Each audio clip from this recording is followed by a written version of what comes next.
Hello दोस्तों, आप लोगों को आज मैं वर्ण विचार पे बताता हूं कि वर्ण विचार कैसे किया जाता है। भाषा की मौखिक सबसे छोटी इकाई को हम लोग सदैव ध्वनि मानते हैं तथा लिखित सबसे छोटी इकाई को वर्ण मानते हैं। वर्णों के व्यवस्थित समूह को वर्णमाला कहा जाता है। तीनों बात समझ लीजिए। अगर भाषा की मौखिक इकाई पूछा जाए, मौखिक तो सबसे छोटी मौखिक इकाई कौन है? ध्वनि है। अगर पूछी जाए कि लिखित सबसे छोटी इकाई कौन सी है, तो लिखित सबसे छोटी इकाई है वर्ण। और वर्णों का व्यवस्थित समूह, वर्ण का व्यवस्थित समूह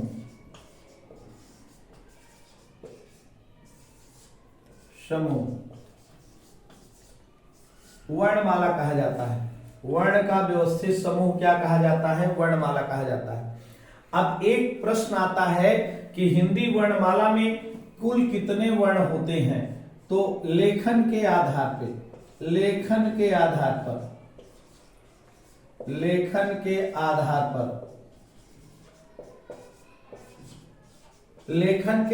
पर अगर क्वेश्चन में दिया है कि लेखन के आधार पर हिंदी में वर्णमाला में कुल कितने वर्ण होते हैं, वर्णमाला में कुल कितने वर्ण होते हैं, कुल कितने वर्ण होते हैं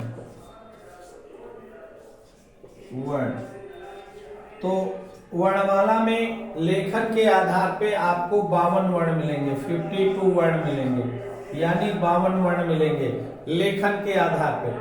अगर कह दे कि उच्चारण के आधार पर, तो कभी कभी वहां पर एक विकल्प 44 होता है और एक होता है 48। ये दो विकल्प भी आते हैं। इन दो विकल्पों को में से किन किन परिस्थितियों में हम 44 और 48 का भी प्रयोग कहीं कहीं होता है। कैसे होता है आपको दिखाता हूं कि हमारे स्वर कितने होते हैं। स्वर हमारे 11 होते हैं, हिंदी में 11, संस्कृत में 9। व्यंजन हमारे कितने होते हैं? व्यंजन हमारे होते हैं 33।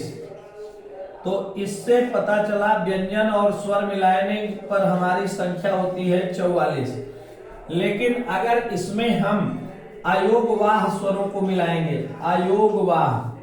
अयोगवाह स्वर को अगर हम मिला देते हैं, तो अयोगवाह में हमारे 2 लोग आते हैं, एक आता अंग और एक आता है आहा। तो इससे 2 संख्या यहाँ पर बढ़ जाएगी, तो ये हो जाएंगे 44 और 2 हमारे हो जाते हैं 46। अगर इसमें हम उपक्षिप्त व्यंजन मिला देते हैं, उपक्षिप्त, इनको द्विगुण व्यंजन भी कहा जाता है, द्विगुण। अब द्विगुण व्यंजन अगर मिलाएंगे तो इसमें ड और ढ आता है, तो ड और ढ का अगर मिलाएंगे तो 2 ये बढ़ जाएंगे, तो इनकी संख्या हो जाती है हमारी 48। तो कहीं कहीं आप लोगों को संख्या 44 दे देता है, तो 44 का मतलब यहाँ पर आप कहेंगे कि यहाँ लेखन के आधार पे 52 मिलती है, लेकिन उच्चारण के आधार पे हमारे यहाँ कहीं कहीं 44 संख्या स्वर और व्यंजन को मिला देते हैं। 2 आपके अयोगवाह अंगहा को मिलाएंगे। अब बच्चों यहाँ 52 कैसे पूरी होती है? तो व्यंजन में स्वर और व्यंजन तो पता चल गया, इसमें 4 संयुक्त व्यंजन होते हैं, संयुक्त व्यंजन। आप संयुक्त व्यंजन को अगर मिलाएंगे तो 4 कौन होंगे? आप पता है, श, त्र, ज और स्रा, इनको मिलाएंगे 4, तो 48 और 4 52 हो जाएगा। ये 48 संख्या यहाँ पर आई है, और 48 में 4 अगर हम इनको मिला देंगे तो ये हरी हो जाएगी 52। तो कोई भी पूछे कि हमारे हिंदी वर्णमाला में कुल कितने वर्ण होते हैं, तो कुल अगर आ जाए लेखन के आधार पर तो 52। अगर कह दे कि हमारे क्या कहते हैं, कुल संख्या कि स्वर और व्यंजन की कितनी संख्या होती, तो स्वर व्यंजन की हमारी संख्या होती 44।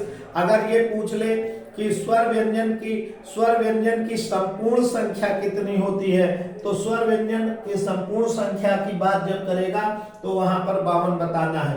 और अगर केवल स्वर व्यंजन को पूछता है तो वहां पर 44 बताना है। और अयोगवाह यहाँ मिलाते हैं तो हमारे इस संख्या अयोगवाह और उक्षिप्त व्यंजन जो है, हमारे अयोगवाह और उक्षिप्त व्यंजन दोनों को मिलाने पर संख्या होती है 48। और संयुक्त व्यंजन, ये संयुक्त व्यंजन है, संयुक्त व्यंजन को मिलाने पर हमारी संख्या पूरी होती है 52। तो आप लोगों को कैसा लगा, इसको आप लोग इस क्वेश्चन को कभी भी करिए तो इस बात को विशेष ध्यान दीजिए कि इतनी हमारी संख्या होती है। सभी बच्चों को धन्यवाद।